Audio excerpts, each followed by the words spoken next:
We heard you earlier. You're trying to find the panda by I-24 News sports correspondent Danny Swibell. So what do you have for us? No pandas, I hope. No pandas, just a lot of controversy in the sports world. Okay. You know how it works in the world when somebody makes a claim, somebody puts out a statement out there, it goes viral, and it might as well be truth because everybody hears it and they believe it. So one of the biggest people in the NFL is Peyton Manning.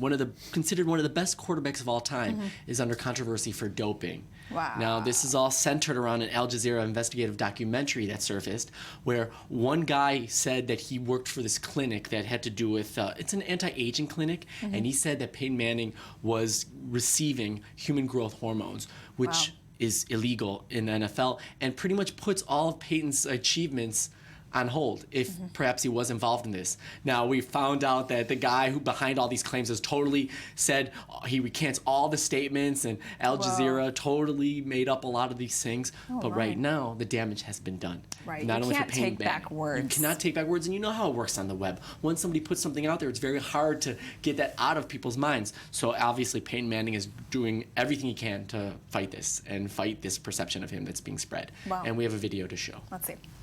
Tonight, Peyton Manning is on the offensive. It's completely fabricated, complete trash, garbage. Lashing out at the Al Jazeera documentary, The Dark Side, showing Charles Sly, an alleged pharmacist at the Geyer Institute, where Manning received treatment for a debilitating neck injury in 2011. Peyton Manning shaken up. Talking to an undercover athlete about sending the NFL star human growth hormone. And all the time we would be sending Ashley Manning drugs, like growth hormone, all the time, everywhere. Florida. It would never be under Peyton's name. It would always be under her name. Nothing that's ever been sent to her or my wife has used have I ever taken. Absolutely not. Manning's return from that neck injury, triumphant. Right on the money. It stings me, whoever this guy is, insinuating that I cut corners. I broke NFL rules in order to get healthy. Now Sly saying he made it all up to test the reporter and recanting online. The statements on any recordings or communications that Al Jazeera plans to air are absolutely false and incorrect. The Geyer Institute saying Sly was nothing more than an unpaid intern 2 years after Manning's rehab. Tom Brady supporting his friend, telling radio station WEEI, "Nobody has more respect for Peyton than I do and everything he's accomplished." The Al Jazeera reporter standing by her story, posing the question of Charles Sly, was he lying day upon day of undercover filmmaking, or is he lying now? Ryan Smith, ABC News, New York.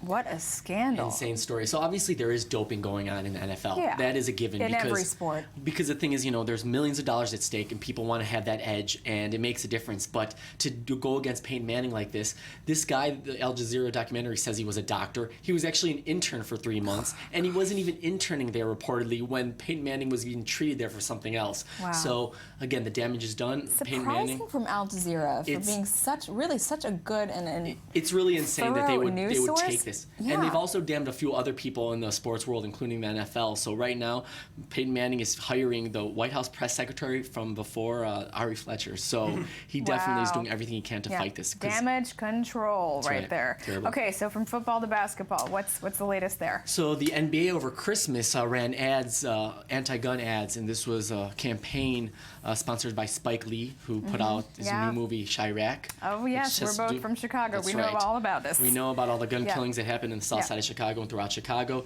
Spike Lee is part of this campaign, and he's getting fellow NBA players who have experienced gun violence or had somebody in their world experience gun violence. Powerful. So I believe we have a video there. We have time for that? Let's have a look. Let's check it out.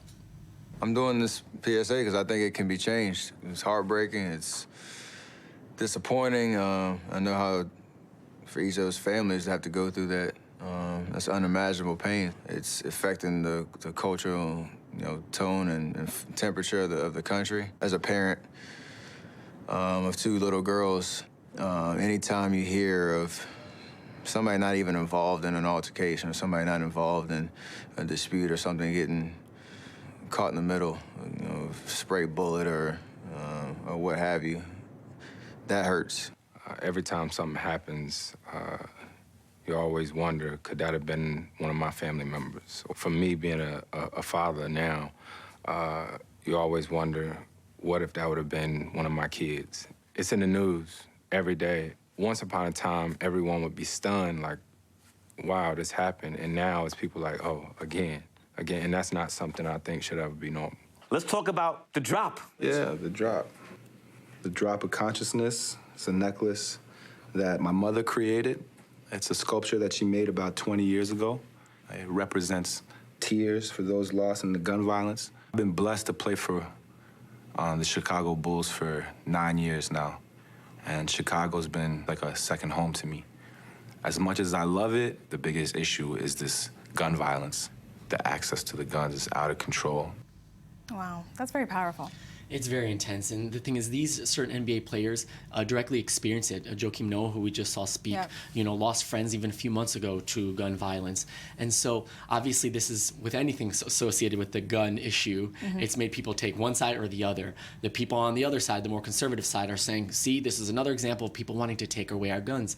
But when you watch this video, there's nothing of that sort. They're saying, "Listen, something, not necessarily taking away everybody's guns, but something must be done to address this because nobody is talking enough about this." And it continues to happen, especially where a lot of the NBA players have come from in their lives. It's very upsetting, and it has become the new normal, as some of the players kind of mentioned in that clip. Danny, thank you so much for all these sports highlights, and that's it for our show today. Thank you for watching. See you again, same time, same place tomorrow.